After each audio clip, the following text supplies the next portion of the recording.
আপু,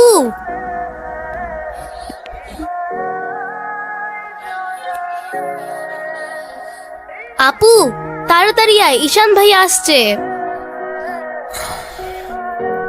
এনো, এটা তোমার জন্য। Thank you. দেখি কি? আমাকে দিছে না?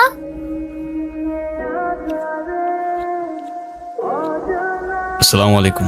ওয়ালাইকুম আসসালাম, বসো। বাবা, ও ঈশান। হ্যাঁ, সে তো দেখলাম। কি করো তুমি? আমি এলএলবি-তে লাস্ট ইয়ারে আছি। ও, স্টুডেন্ট। তোমার উদ্দেশ্যটা কিন্তু আমি বুঝতে পারছি। জি স্যার। তোমাদের মতো ছেলেরা কেন আমাদের মতো বিজনেসম্যানের মেয়েকে টার্গেট করে, কিসের লোভে, সেটা আমার খুব ভালো করে জানা আছে। বাবা, কি বলছো এসব? তুমি চুপ করো, আমি কথা বলছি। তোমার ফ্যামিলিতে আর কে কে আছেন? বাবা মা দুজনেই আছেন, কিন্তু ফ্যামিলি বলতে আমি একা। তার মানে আমি তো ঠিক বুঝলাম না। তারা আমার সাথে থাকে না, সেপারেটেড। ও, বুঝতে পারছি। তা প্রবলেমটা কার ভেতরে? বাবা মাকে ছেড়ে চলে গেছেন নাকি মা বাবাকে? আপনি ঠিক কি মিন করতে চাচ্ছেন আমি ঠিক বুঝলাম না স্যার। আই মিন, ক্যারেক্টারের প্রবলেমটা কার ভেতরে ছিল, তোমার বাবার না মার? আরে সমস্যা তো আপনার ক্যারেক্টারে। You don't even know the basic manners. কিভাবে কারোর সাথে কথা বলতে হয় সেই ভদ্রতাটাও শেখেন নাই আপনি। আমাকে আসছে আমার বাবা মা নিয়ে কথা বলতে। আর হোয়াট ইউ মিন ভাই, তোমার মতো ছেলে? হ্যাঁ, কি টার্গেট করছি আমি? আপনার টাকা? অবভিয়াসলি, তা নয় তো কি? আপনার হয়তো আমার ব্যাকগ্রাউন্ড সম্পর্কে ধারণা নেই স্যার। আপনাদের মতো সো কল্ড বিজনেসম্যান আমার বাবার অফিসের লাইন দিয়ে দাঁড়িয়ে থাকে। আমি এখানে আসছি শুধুমাত্র ওকে ভালোবাসি বলে, সেকেন্ড কোনো উদ্দেশ্য সমান নাই। তুমি তো একটা বেয়াদব। তোমার ক্যারেক্টার সম্পর্কে আমি খুব ভালো করে জানি। তুমি রাস্তাঘাটে মাস্তানি করো, আর তুমি কি করে ভাবলে যে তোমার মতো একটা স্কাউন্ডারের হাতে আমার মেয়েকে তুলে দেব? তো আপনার মেয়েরে কে বলছে আমার হাতে তুলে দিতে? আমি বলছি? বাসায় ডেকে আনছেন অপমান করতে। আপনার বাবা মাই তো আপনাকে ভদ্রতাটা শেখাইতে পারেনি। আপনি আসছেন আমায় জাজ করতে। বেরিয়ে যাও, এই মুহূর্তে আমার বাড়ি থেকে বেরিয়ে যাও। Get out! আপনি যদি মনে করেন আপনি চিৎকার করে আমাকে দমায় রাখতে পারবেন, then I can make more noise.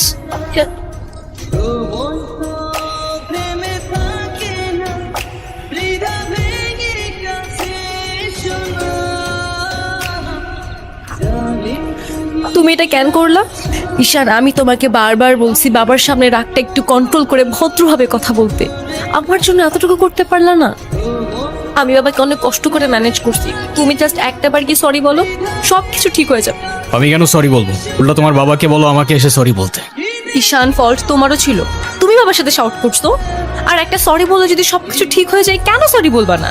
কারণ আমি সরি বলি না, আর বলবো না। বলছি তো বলবো না, ব্যাস। তোমার ইগোর জন্য না তোমাকে কিছু বলতেও আমি ভয় পাই। সেদিন তুষার সাথে যা করছো, তারপর থেকে তোমাকে কোনো কিছু বলার সাহস পর্যন্ত আমি পাই না। এরকম চলতে থাকলে দেখবে একদিন আমিই চলে যাব। তো যাও না, তোমাদের আর কেউ আটকায় রাখে নাই। রাখছি, আমি আটকায় রাখছি? ঈশান প্লিজ, একটু বোঝার চেষ্টা করো। তুমি বাবার কাছে গিয়ে একটাবার সরি বললে সব ঠিক হয়ে যাবে। আরে আমি সরি বলবো না ভাই, বলবো না আমি সরি। এটাই কি তোমার শেষ ডিসিশন? এখন কি তোমার পেন আর পেপারে সাইন করে বলতে হবে নাকি? ঈশান, আমি যদি আজকে এখান থেকে চলে যাই, হয়তো আর কোনোদিন ফিরে আসবো না। আবে তো যাও না, কে আসতে বলছো তোমাকে? যাও।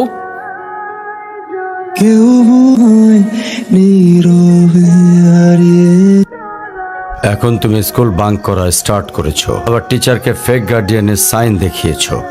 এমনটা আমি তোমার কাছ থেকে কখনোই আশা করিনি নানু ভাই। ভাইরা, নানু ভাইকে সরি বলো। আই ডোন্ট সে সরি, আমি সরি বলবো না। ভাইরা সরি বলো। আমি কি করলাম? আমি কেন সরি বলবো? কখনো কখনো আমাদের ভুল না থাকলেও সরি বলতে হয়। বেসিক্যালি ওর কোনো দোষ নেই। ওকে মার্কশিটের সিগনেচারটা আমিই করে দিয়েছিলাম, আর ওকে আজ স্কুল বাঙ্ক করতে দেওয়াটাও আমার ঠিক হয় নাই। তো ওর হয়ে আমি ক্ষমা চেয়ে নিচ্ছি। সরি। কি হয়েছে স্যার? আমার জেদের জন্য আমার মেয়ের লাইফটা শেষ হয়ে গেছে। ওনো আমাকে অনেক বোঝানোর চেষ্টা করেছিল, আমি বুঝিনি। ভেবেছিলাম আমি যে ছেলেকে চুজ করব সেই হবে ওর জন্য বেস্ট। সরকারি চাকরিজীবী দেখে ভেবেছিলাম মেয়ের লাইফটা অ্যাটলিস্ট সিকিউর থাকবে। এটা ভাবিনি ভালো চাকরি থাকলেই ভালো মানুষ হয় না। তারপর পরই আমি আমার মেয়েকে আমার বাড়িতে নিয়ে চলে আসি। ওদের ডিভোর্সও হয়ে গেছে। এখন মেয়েটার দিকে যতবারই তাকাই নিজেকে অনেক বড় অপরাধী মনে হয়। যদি আপনি কিছু মনে না করেন, আপনাকে একটা রিকোয়েস্ট করতে চাই স্যার। বলো। যদি আপনার পারমিশন থাকে, আমি অনু আর আয়রার রেসপন্সিবিলিটিস নিতে চাই। কেন সিম বেঁধে দেখাইতে আসছেন? আপনি প্লিজ এখান থেকে চলে যাবেন। আমার আর আমার মেয়ের জন্য আমি একাই ইনাফ, আর কাউকে লাগবে না আমার লাইফে। আর কারোর যদি কোনো সমস্যা হয় বলে দিলেই পারে। আমি এখান থেকে অনেক দূরে চলে যাব।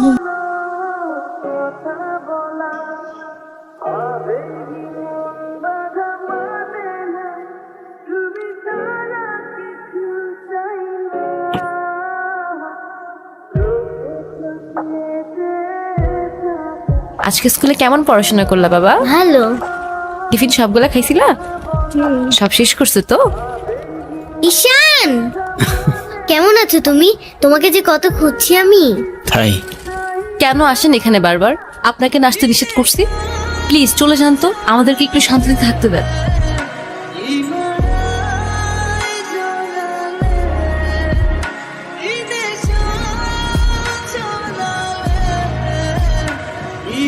এই কখন আসলে তোমরা? ভালো আছো? এই বেলুনগুলো উপরে লাগাও তো একটু। হো না, বেলুনগুলো কেমন হয়েছে ঠিক করো। আয়রা, তোমার মন খারাপ কেন? সবাই সেলফি তুলছে, তাড়াতাড়ি আসো। আমি যাব না, তুমি যাও। আয়রা চলো, কেক কাটার জন্য সবাই ওয়েট করতেছে। ঈশান কোথায়? ঈশানকে দিয়ে কি করবা তুমি? ও আসবে না। চলো বাবা, সবাই অনেকক্ষণ ধরে ওয়েট করতেছে, আসো। আমি যাব না, যাব না, যাব না। নেক্সট টাইম আমার সাথে শর্ট করে কথা বলবা না, মনে থাকে যেন। আয়রা,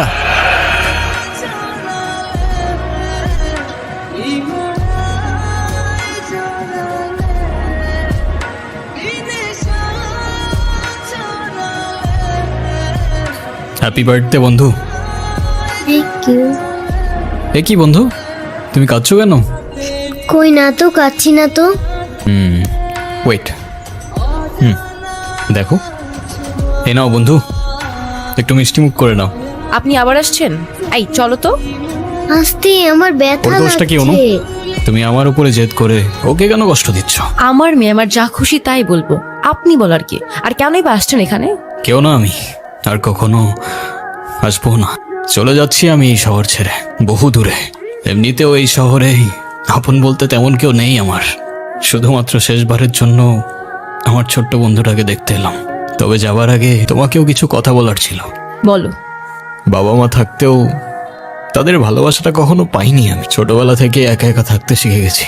শুধুমাত্র এইটুকু বলতে চাই যে আমার জীবনের মতো অ্যাটলিস্ট ওর জীবনটা হতে দিও না। আমার উপরে থাকা অভিমানগুলোর জন্য তুমি ওকে কষ্ট দিও না। থেকো ছোট্ট বন্ধু, আর তুমিও ভালো থেকো।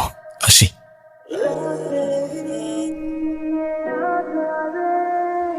ঈশান,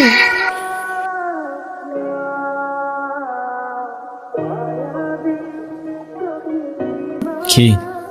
ঈশান তুমি যেও না প্লিজ। যেতে তো হবেই, বলো।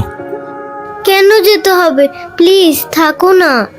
থেকে আর কি করব বলো? এই শহরে তো আপন কেউ নেই আমার। কে বলেছে আপন কেউ নেই? আমি আছি না, তুমি আমার সাথে থেকে যাও। থেকে যাব? হ্যাঁ প্লিজ প্লিজ। ওকে বন্ধু, থেকে গেলাম। সত্যি? সত্যি। Pinky promise? Pinky promise. Happy Happy birthday to you. Ayra. Happy birthday Happy to birthday. dear Ira.